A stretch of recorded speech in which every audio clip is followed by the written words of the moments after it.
Defense Secretary Sri Armani Girdhar, Lieutenant General M.K. Mago, Commandant, National Defense College, Professor S. Gauri, Vice Chancellor, University of Madras, members of the faculty, senior officials, distinguished guests, ladies and gentlemen. Most importantly, course participants of the 60th NDC course. It gives me immense pleasure to be here at NDC, the highest seat of strategic learning in our country. Over the years, NDC has grown both in terms of its national and international stature, as also in the depth and scope of its curriculum to occupy a position of prominence and influence among the global strategic community. Friends, I congratulate all the officers who are being awarded the Master of Philosophy degree today.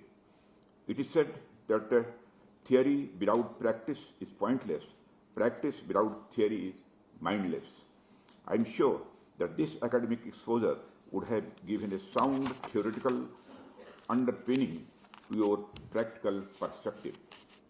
This course is unique in the sense that it brings together selected senior officers from various organizations of the government and friendly foreign countries.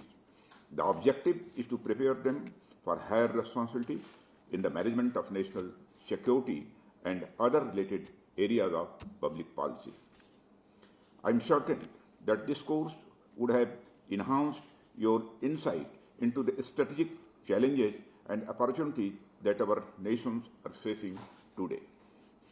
This would have also equipped you for greater responsibility of strategic leadership and policy formulation.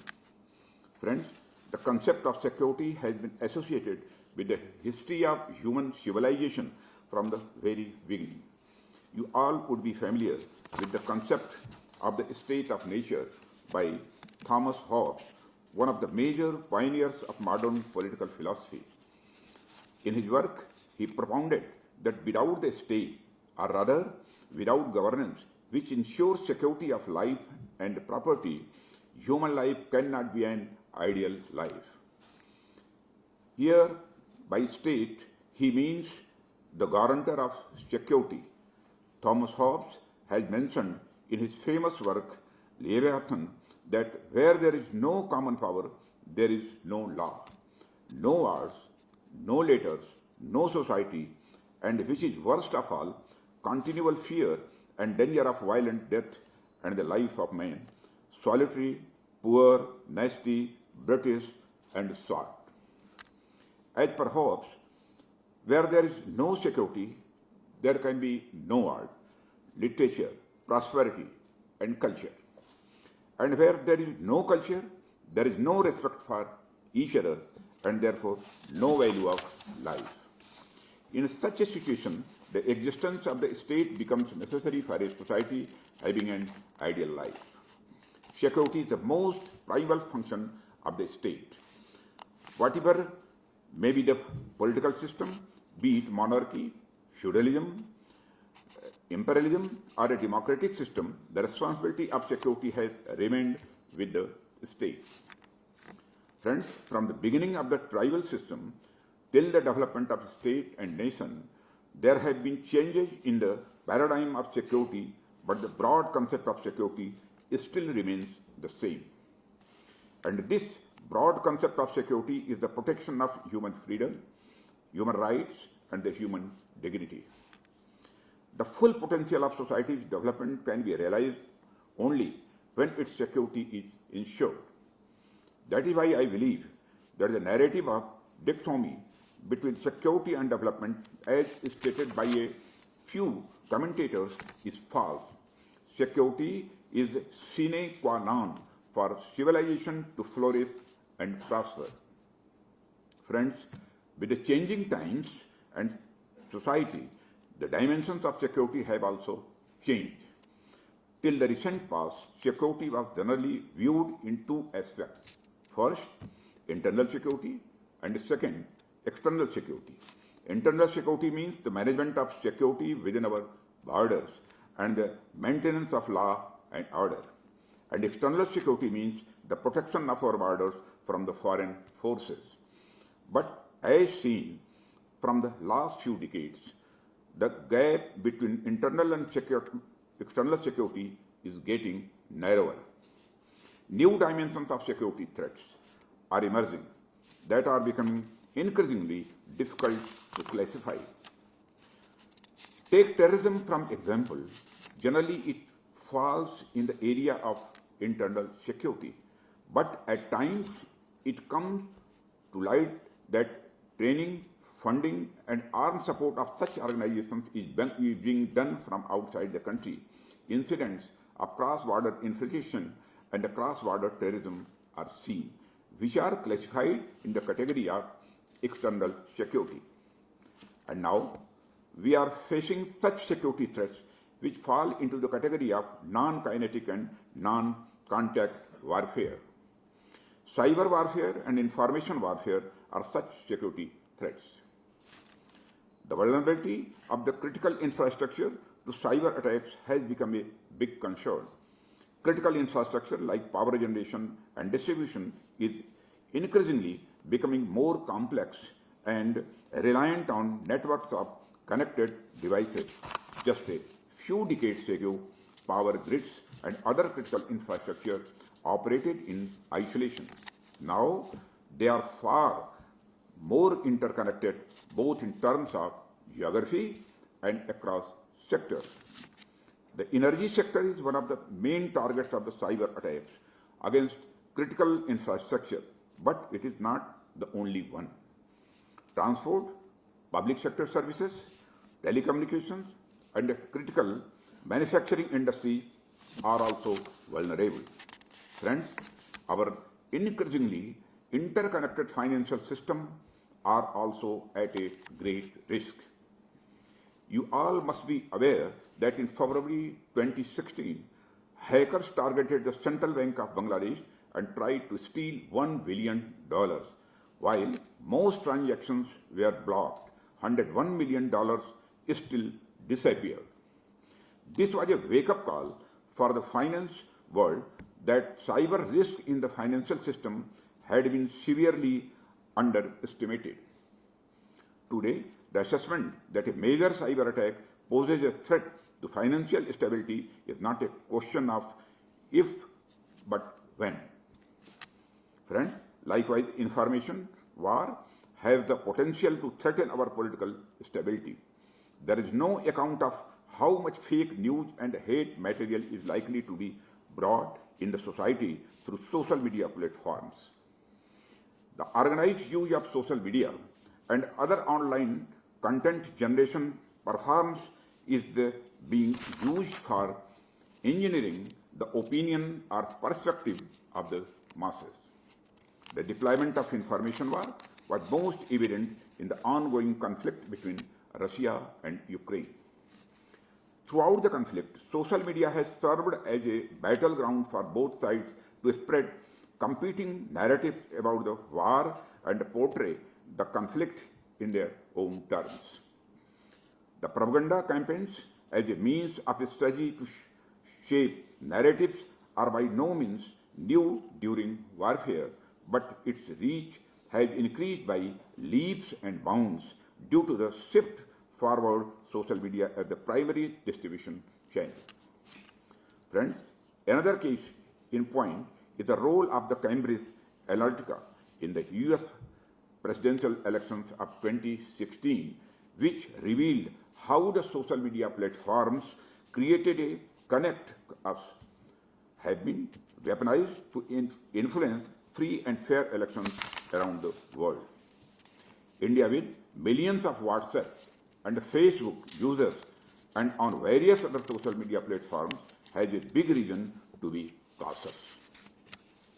Now, the real question is, if there are so grave security challenges evolving before us, how we counter them? The answer, according to me, lies in the working towards shared and collective responsibility of the community of civilized nations. Martin Luther King Jr. once said that injustice anywhere is a threat to justice everywhere. In this era of high connectivity and interdependence, the statement holds more relevance than ever. When peace and security of any region is threatened, the entire world feels its impact in multiple ways. The recent Ukrainian conflict showed how its ripple effects could adversely impact the whole world. Together, Russia and Ukraine export nearly a third of the world's wheat and barley, but this conflict had prevented grain from leaving the breadbasket of the world and led to the food crisis in various African and Asian countries. This conflict has also fueled an energy crisis in the world.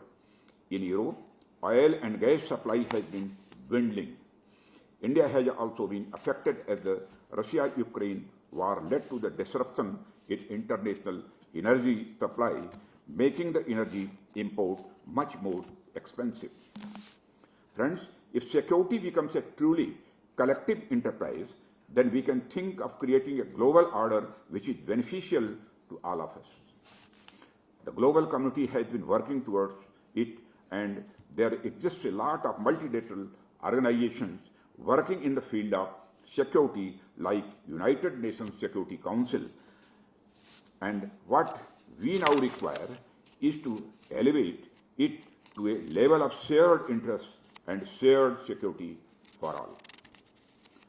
Some may argue that it is a utopian dream. To this, I would say that we have recently achieved it in a particular case of COVID-19. The recent global response to the COVID pandemic highlighted the urgent requirement of the multinational collaboration in information sharing, situational analysis, as also research, development, and production of the vaccine.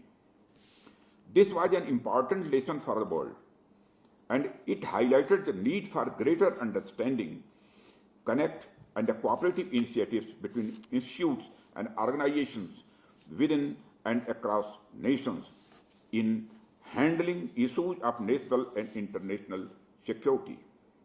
The pandemic also gave a chance to us as a country to put into practice our deeply held belief of Vasudhaiva Kutumbakam when we initiated landmark initiatives such as Operation Samudra Setu and Vaccine Maitri.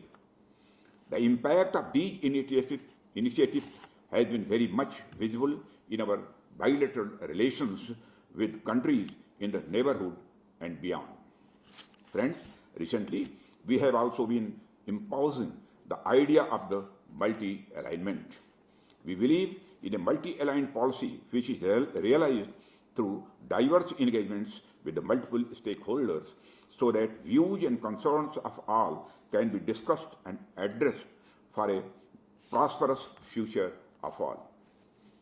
This is the only way that can lead to shared responsibility and prosperity.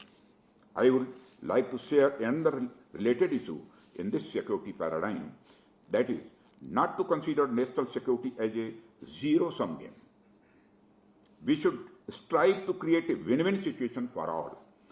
We should not be guided by narrow self-interest which is not beneficial in the long run, but by enlightened self-interest which is sustainable and resilient to shocks. A strong and prosperous India would not be built at the cost of the others. Rather, India is here to help other nations realize their full potential. Friends, in a similar vein, I would like to tell you that conduct of our strategic policy should be moral. India does not believe in a world order where few are considered superior to others. India's actions are guided by the very essence of human equality and dignity, which is a part of our ancient ethos, and its strong moral foundations give us our political strength. Even our freedom struggle was based on the bedrock of high moral values. I would like to quote Mahatma Gandhi, where he said that if I want freedom for my country, believe me, if I can possibly help it, I do not want that freedom in order that I, belonging to a nation which counts on fifth of the human race, may exploit any other race upon earth or any single individual. If I want that freedom for my country, I would not be deserving of the freedom if I didn't cherish and treasure the equal right of every other race, weak or strong, to the same freedom. Thus, real politics cannot be the fig leaf for being immoral or amoral. Rather, enlightened self-interest of nations can be promoted within the framework of the strategic morality, which is predicated on the understanding and the respect for the legitimate strategic imperatives of all the civilized nations. Friends, it is for this reason that when we partner any nation, it is on the basis of the sovereign equality and mutual respect. Forging relations comes naturally to India as we work towards mutual economic development. Finally, I once again congratulate all the officers of the 60th NDC course who have been awarded the MPhil degree this morning. I would also like to especially congratulate the officers from foreign countries of this NDC course. You are akin to the ambassadors of your respective countries, and you are the bridge between India and your country, and challenges and concerns shared during this course would pave the way for enhancing the global security and prosperity in the region. I wish all of you great success in your future endeavors and am confident that you will earn great laurels for yourself and your country also. And in doing so, you will make both this country and the NDC proud. I once again thank the Commandant Lieutenant General M.K. Mago for inviting me for the Convocation Ceremony. May the National Defence College grow with strength and stature in the years to come and continue its service to the nation. Thank you very much.